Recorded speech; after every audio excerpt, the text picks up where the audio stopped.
తీసుకున్నప్పుడు కంపల్సరీ పూజ చేసుకోవాలండి. బేస్తవారం పూజ చేసుకుంటే చాలా మంచిది. శనివారం ఒకవేళ తెచ్చుకున్నా కానీ ఓపెన్ చెయ్యకండి.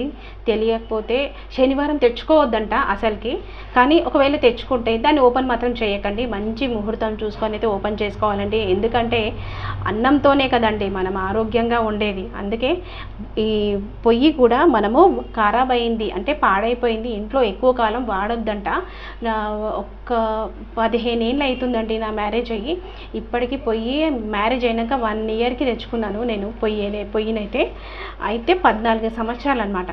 బర్నల్ మొత్తం ఇట్లా మొత్తం ఎట్లా వచ్చేస్తుందంటే పాడైపోయి పైకి వచ్చేస్తుంది మంట. ఎప్పుడు మనకి ప్రమాదం జరుగుతుందో తెలీదు.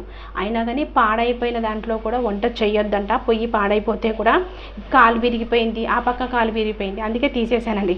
ఇలా కొత్తదైతే తెచ్చుకున్నానండి. మన బడ్జెట్ ప్రకారం మనం తెచ్చుకోవాలి. అయ్యో పాతదే వాడుకోవచ్చు కదా ఏమవుతుంది అని అనుకోవద్దు. కానీ కొత్త పొయ్యి కూడా మంచిదండి. ఇంటికి లక్ష్మీ కటాక్షం అనేది కలుగుతుంది. అందుకే ముందుగా నేనైతే ఇలా పొయ్యినైతే సిద్ధం చేసుకొని కంపల్సరీ పొయ్యి తెచ్చుకున్నప్పుడు కూడా మనమైతే పూజ చేసుకోవాలండి. కొత్త పొయ్యి పూజ చేసుకుంటే కూడా లాంగ్ వీడియో పెడుతున్నాను.